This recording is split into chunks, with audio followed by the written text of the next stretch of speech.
John, to be back home after 3 games in a row, it's got to be something you look forward to.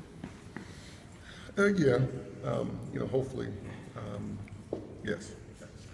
How do you kind of recover from what happened against Xavier, kind of put that behind you to get ready for Seton Hall tomorrow? It's tough, just because, we're up big and a friend of mine used the analogy, you had the bear in a cage, couldn't close the cage door. But, I mean, you have to bounce back. I mean, you have another tough opponent right here in front of you. It's conference play, and so you got to grow, you have to learn. You guys have heard me say this before, you have to figure out what we can do differently, what we can do better, what we need to improve on. But you can't be stuck in that because, all of a sudden you have another game right here, Mexham here.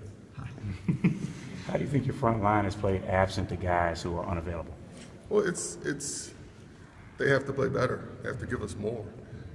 It's a big adjustment when you're playing without Josh. There's no doubt about that. A couple of games that we had to play without him, that's different from what you planned on. Because even if he is not scoring or doing whatever, he commands such of a presence, hey ladies, that is much different now. And so we have to adjust, and we have to get a lot more out of the guys that we had. In terms of what you do, We were like, you had your mouth open.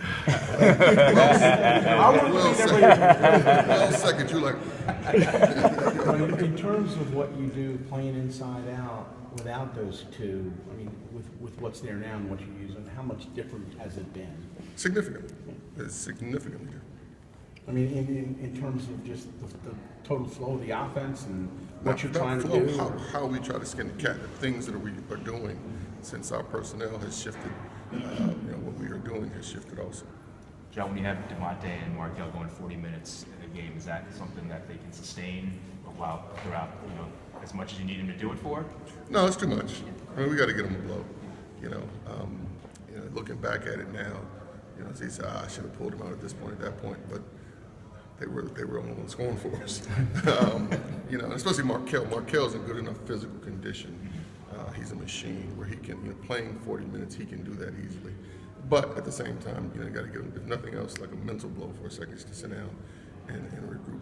But they're going to have to be out there for extended minutes. And so, will it be 40? Maybe, but probably not. But it's going to be extended minutes. Foul trouble's been an issue the last couple of games, especially the front court. Has that been? I know we talked earlier in the year about the new change in roles. Has it been some of that, or is it other factors?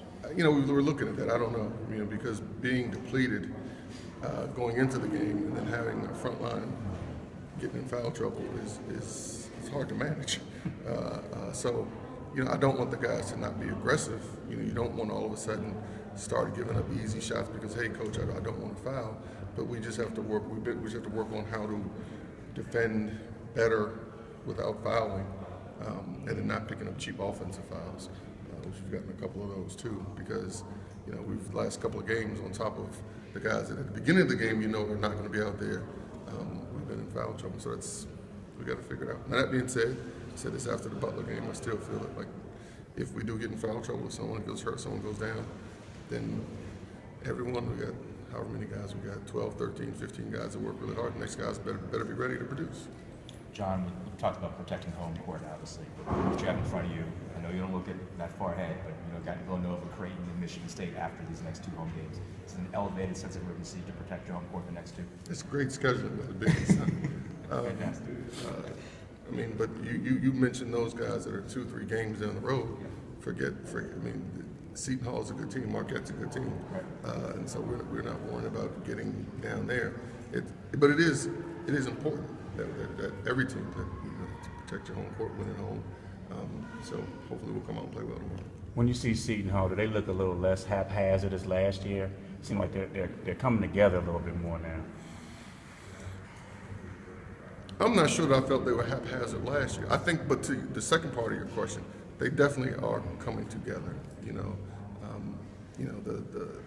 Their backcourt is new. The freshman and the transfer getting the most of the minutes. Oliver is putting the ball in. He's always been able to shoot, but his confidence seems to be at a different level, and not just his confidence, his ball's going in.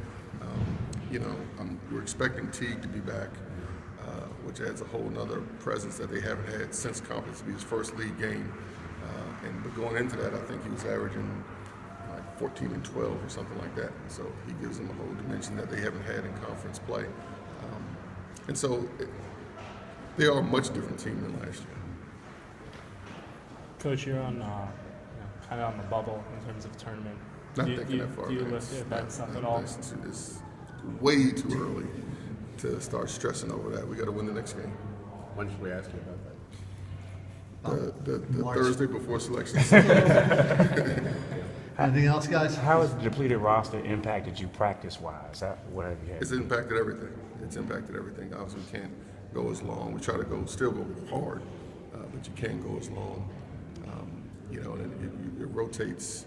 You got to have some guys. Normally, you're just on the blue team. They're going to go to the white team so this guy can get cracked. So it changes everything. Is Josh Smith still practicing? Yes.